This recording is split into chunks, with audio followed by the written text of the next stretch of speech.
नमस्कार दोस्तों, मेरा नाम है इमरान मनी और मजा में आपका स्वागत है। दोस्तों आज के वीडियो में हम बात करने वाले ऐसी कुछ बातें मैं आपको बताने वाला हूँ जो बातें आपको शेयर खरीदने के पहले ध्यान में रखना जरूरी है।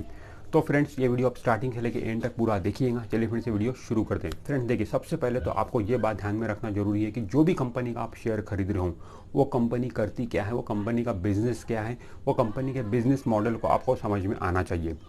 अभी देखिए, बाटा बाटा जैसी कंपनी है, उसका बिजनेस मॉडल सिंपल है जो मुझे समझ में आता है। मुझे पता है कि बाटा कंपनी जूते चप्पल बनाती है और मार्केट में बेचती है, वहाँ से उनको प्रॉफिट मिलता है। ठीक है, तो इस तरीके से बिजनेस मॉडल अगर आपको समझ रहा है तो वही कंपनी के शेयर आप खरीदिए। जिसका बिजनेस मॉडल आपको समझ में आता नहीं है तो उसका बिजनेस मॉडल आप समझने की कोशिश करिए। अगर समझ सकते हो तभी वो शेयर खरीदिए, अदरवाइज वो शेयर मत खरीदिए।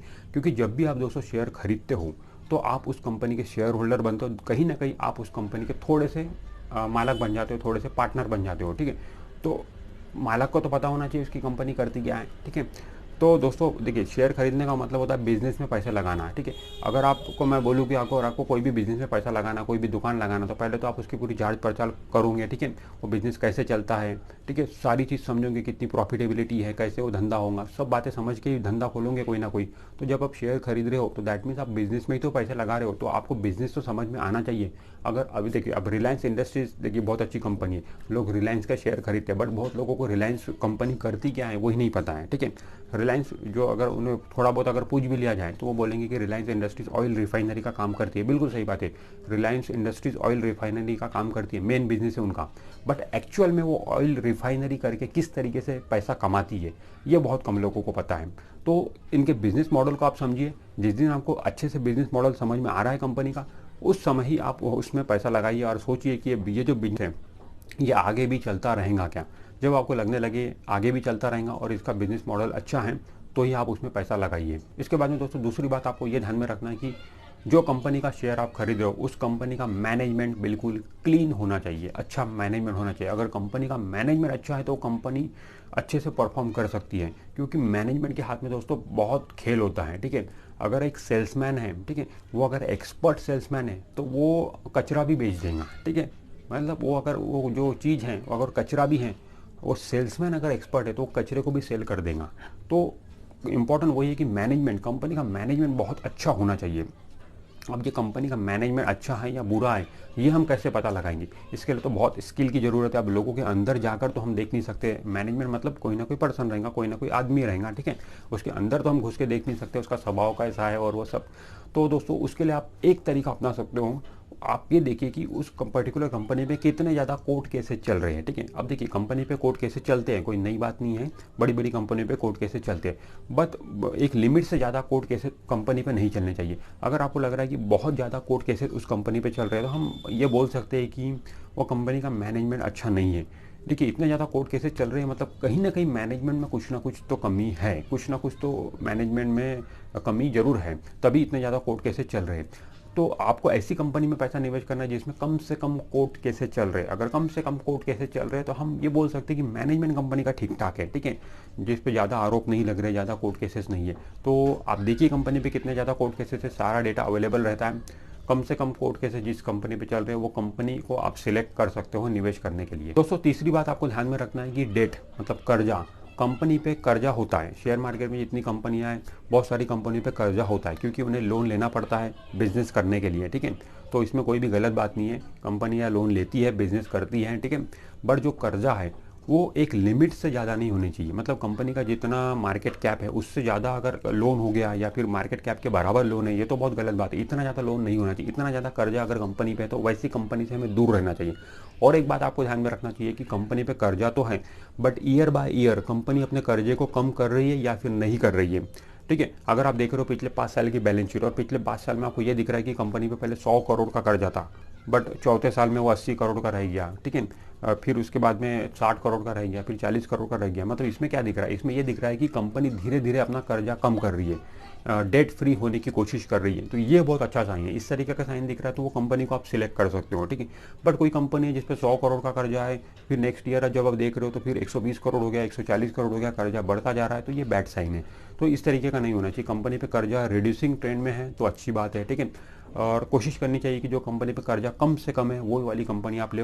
अगर ज़्यादा कर्जे वाली कंपनी लेंगे तो कभी भी डूब सकती है, ठीक है। तो इसके बाद में चौथी बात आपको ध्यान में रखना है कि प्रमोटर्स प्लेज का, जो प्रमोटर्स होते हैं वो एक तरीके से कंपनी को चलाते हैं, ठीक है।